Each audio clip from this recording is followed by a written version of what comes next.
Sebelum saya ngaji Minhajul Thalibin, saya cerita ilmu itu apa? Ilmu itu sederhana, sesuatu yang mudah. Karena ilmu itu fitratallahi allati fataran nasa. Misalnya begini, saya orang miskin, nggak punya apa-apa, sudah nggak punya apa-apa, nggak punya jabatan, terus keluarga yang nggak pati loyal, mungkin istri ada ngidolakan kita, bahkan anak kita sendiri juga nggak ngidolakan kita. Itu kan sial-sialnya orang, anak kita aja nggak pernah ngidolakan kita. Tapi untuk bahagia itu sebenarnya sederhana. Sederhananya begini, orang pinter itu ingin mempertahankan kehidupannya, terus pinter sampai berobat habis banyak ke Belanda, ke Jepang supaya mempertahankan nyawanya. Si miskin ini kalau dia setiap makan, ya Allah, saya dengan makan ini mempertahankan nyawa saya. Sehingga makan itu satu kajian ilmiah bahwa ini luar biasa. Bahwa orang punya Alphard, punya uang 1 miliar, itu tidak mempertahankan sesuatu yang pokok, yaitu nyawa. Orang tidak punya Alphard itu hidup, nggak punya uang 1 miliar hidup. Tapi kalau nggak punya nasi 1 piring, nggak punya air 1 gelas bisa mati.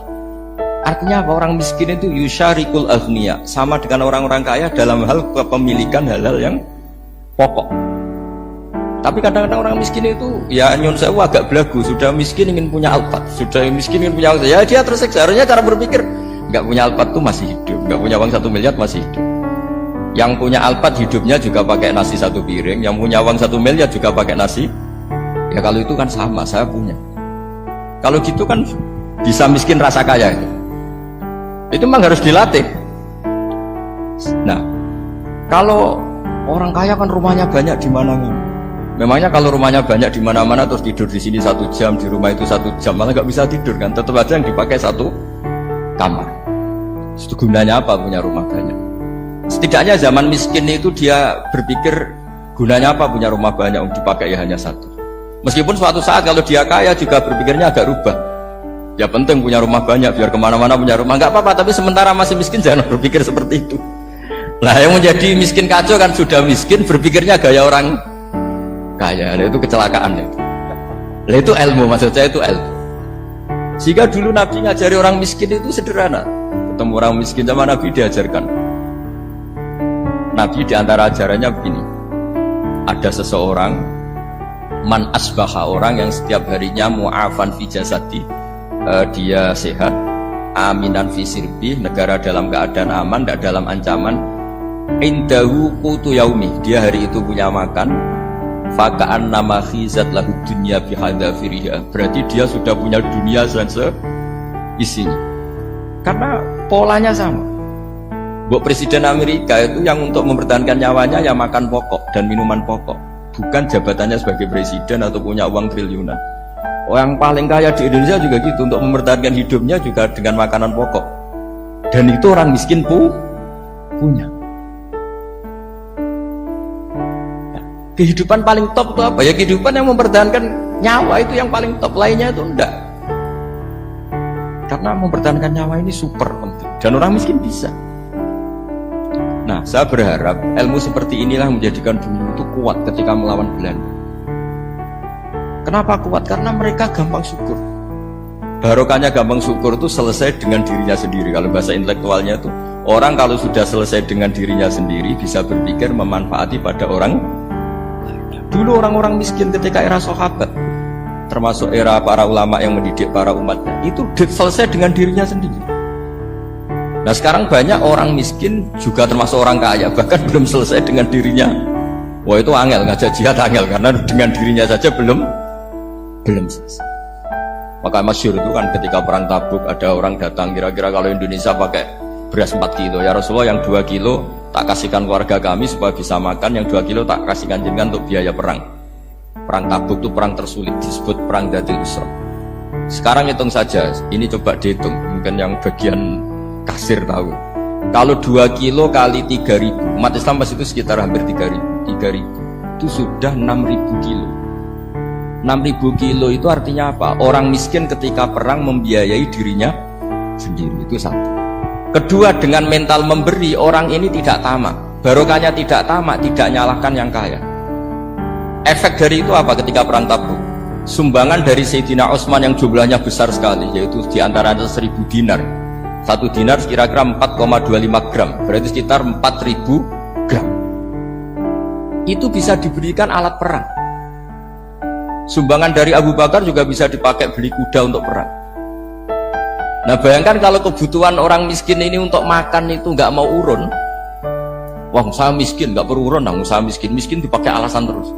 Maka jumlah 3.000 ini akan mengurangi anggaran untuk belanja peralatan perang karena untuk konsumsi orang miskin. Jadi itu kadang mangane tanduk itu kan repot. Wes miskin mangane tanduk, nak antri mo kan ribet. Artinya apa? Perang ini tidak fokus karena ngurusi konsumsi untuk orang-orang miskin. Nah, dulu zaman Nabi orang miskin pun semuanya heroik. Mereka dibantu gak mau, inginnya bantu. Sampai dicibir sama orang munafik. Apa gunanya sodako 2 kilo? Perang ini perang besar antar negara. Pas itu mau perang melawan Romawi. Sampai orang munafik bilang alladzina almizuna almuttawiina minal mu'minina fis sadaqati walladzina la yajiduna illa juhdahum faskharuna minhum. Orang-orang munafik digambarkan Allah orang-orang yang mencibir sedekah kecil. Untuk perang besar kok sedekahnya hanya 2 kilo. Tapi yang mahal bukan 2 kilonya. Kalau ada 1 juta orang miskin menyumbang negara 20.000, itu artinya apa? Kita punya rakyat yang inginnya hubungannya dengan negara memberi. Tapi coba kalau kita 2 juta rakyat yang inginnya dari negara mendapat, pegawainya demo ya. Nah ini ajarannya Nabi yang luar biasa. Dulu Nabi itu bisa mendidik orang miskin pun bermental memberi. Nah barokahnya bermental mandiri ini mereka selesai dengan dirinya sendiri. Coba kalau mereka tidak bawa makanan sendiri ketika perang, mungkin kuda yang untuk perang, mereka berpikir, bu ini saja disembelih supaya kita bisa makan. Ribet kan? Ngapain beli senjata yang mutakhir, makan saja nggak bisa. Tapi barokahnya mereka urun sendiri. Mereka selesai dengan dirinya sendiri. Ini hebatnya didikan Rasulullah Shallallahu Alaihi Wasallam. Nah dulu Mbah Hashim dan kawan-kawan itu berhasil mendidik seperti itu. Santri yang miskin-miskin itu kalau ngaturi kiai duwene telo itu kayak no telo, duwene wi ya tiga no. Jika kiai sing wis mapan-mapan, misalnya kados kula wonten kan mun setengah mapan, ya akhirnya yo iso mangan wi. Jebule wi ku yo enak. Santri yo seneng mergo kiai ini seneng pancen wis suwi mangan pizza misalnya. Nah, tapi nak sing melarat terus aku melarat kiai tak kei wi mosok doyan.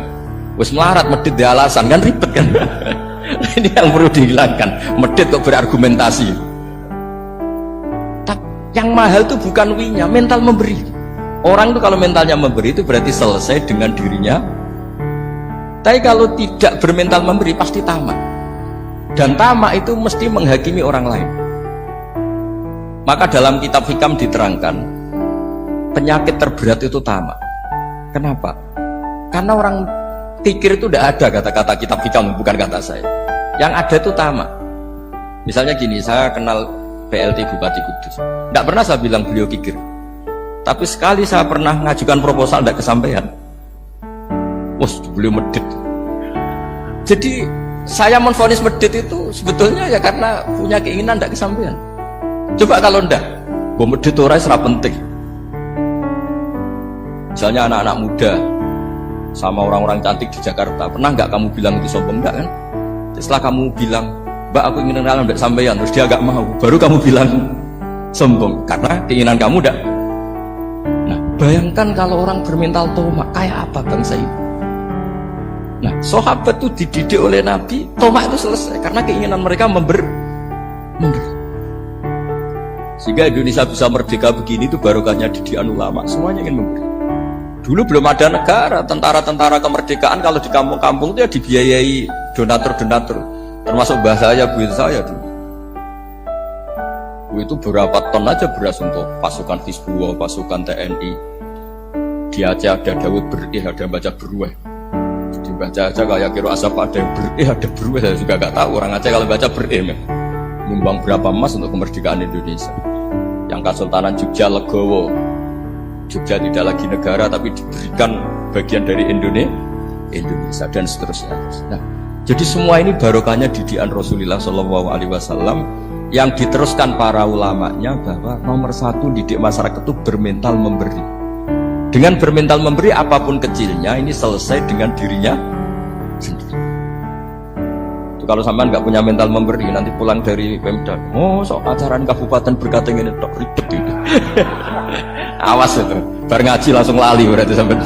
Sudah kalau nggak urun ini sudah luar biasa, nggak urun untuk berkat itu sudah luar biasa. Jadi itu yang makanya Nabi itu Quran dimulai wa mimma rusaqnahum yunfikun. Quran mengajarkan bermental memberi, yunfikun. Nabi berkali-kali ngulang al yadul ulya khairum al yadis sufla.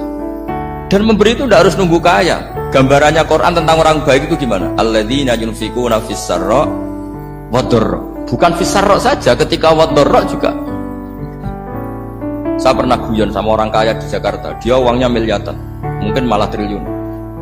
Guyon sama saya, Gus saya ini sudah sekian bangun masjid di mana-mana. Saya ini berarti hebat. Enggak, kata saya. Enggak ada masjid, agama tetap jalan kata. Karena di kampung-kampung sudah banyak masjid kata. Masih keren tukang becak kata. Kok bisa Gus? Sampai nyumbang masjid 1 miliar, itu masjid apa kata saya? Ya masjid-masjid besar. Nah itu paling dipakai kubah atau menara atau apalah yang tidak mendesak. Tapi kalau orang miskin, ngutangi orang miskin itu kalau nggak utang hari itu nggak makan. Kan nggak mungkin tukang becak ke utang ada bank atau orang kaya raya, kan kenal saja enggak. Mesti orang miskin utangnya sama orang miskin. Saya kalau orang kaya utang Habibidin mesti mau beli Innova karena level orang elit, jadi utangnya itu beli Innova, aksesoris Innova seri terbaru. Tapi kalau orang miskin sama orang miskin utangnya itu beras untuk nyawa ya. Artinya apa? Kalau saya diutangi Habibidin untuk beli Innova itu ganjarannya itu sekunder. Tapi kalau sesama orang miskin itu ganjarannya primer. Keren mana? Hutang-hutangannya orang miskin sama orang kaya. Satu menyelamatkan nyawa, satu menyelamatkan citra. Dia baru sadar, ternyata orang miskin lebih hebat ketimbang saya, lebih hebat tapi tidak usah ditiru kata saya. Cuma dia menjadi tidak sombong sekian miliar yang disumbangkan ke masjid karena dia menjadi tahu ternyata itu tidak banget. Nah kecuali masjid-masjid yang kamu nyumbang memang masjid perintis di daerah-daerah yang belum ada masjid. Kalau masjid-masjid besar itu kan kadang kebutuhannya sudah selera bukan pokok. Nah saya ini cerita ya jadi supaya orang tahu lah. Zaman Nabi itu orang sudah selesai semua dengan dirinya sendiri. Jadi maksud saya Islam nggak apa-apa tanpa masjid itu masjid yang sudah sifatnya selera. Indonesia kan masjid sudah sifatnya selera semua. Yang dikatakan masjid pokok kan yang dipakai sholat bisa, dipakai alat sesuci bisa. Tapi kalau sudah selera ya pondasinya harus begini, lampunya harus dari kristal, terus kubahnya itu sudah selera. Nah rata-rata sumbangan yang miliatan itu kan sudah ke selera. Sementara orang miskin utang-utangan sama orang miskin untuk menyelamatkan apa coba? Nyawa. Artinya para orang miskin jangan kecil hati, wah saya sudah kok hanya 2 kilo, tapi 2 kilo nyawa. Dan itu pahalanya luar. Nah ini ilmu asal saja. Nah dia itu berhasil seperti itu sehingga orang-orang miskin dulu tuh ngurmat tentara itu ya nganggo wi, nganggo telo, bahkan ada yang pakai apa itu Pak Hartopo itu pisang itu, arasnya pisang itu, bronggolnya pisang sudah dipakai saja Pak tentara. Tentara di mana-mana bisa makan. Coba kalau yang ngamal yang kaya tok itu tidak cukup. Tapi barokahnya yang miskin juga ikut ngamal itu cukup karena yang miskin itu mayoritas. Jadi didukung kaum miskin itu pasti menang lah kan kira-kira gitu. Karena di mana-mana orang miskin itu banyak. Menemukan orang kaya itu nyari data. Kalau menemukan orang miskin seketemunya pasti ketemu. Dan orang miskin ini dididik ulama untuk berkontribusi. Sehingga banyak tentara ketika dicari Belanda pura-pura jadi petani. Ini juga yang menyelamatkan orang miskin. Nah, ulama dulu itu orang paling sukses mensuasanakan seperti itu. Nah, itu yang diceritakan di perang Tabuk, mimpa di maka tazihu qulubu fariqin minhum. Jadi perang Tabuk itu perang di antara yang paling diceritakan Allah berkali-kali apa? Ya Rasulullah tadi malam saya buruh dan ini dapat 2 sok ya kira-kira berapa kilo lah. Yang separuh untuk keluarga kami, yang separuh saya sumbangkan ke jenengan. Lu coba perang antar negara hanya menyumbang 2 kilo beras, bayangkan. Tapi nilainya bukan 2 kilo. Kalau 2 juta rakyat Indonesia nyumbang 2 beras, artinya hubungannya dengan negara hubungan ingin memberi. Dan barokahnya hubungan ingin memberi, ora pati kecangkeman toma, ora pati kakean menuntut. Ini yang mahal itu yang gak ternilai itu. Dan itu menjadi kekuatan yang luar biasa sehingga umat Islam bisa mengalahkan pasukan Romawi. Nah, Indonesia dulu kira-kira seperti itu pra kemerdekaan.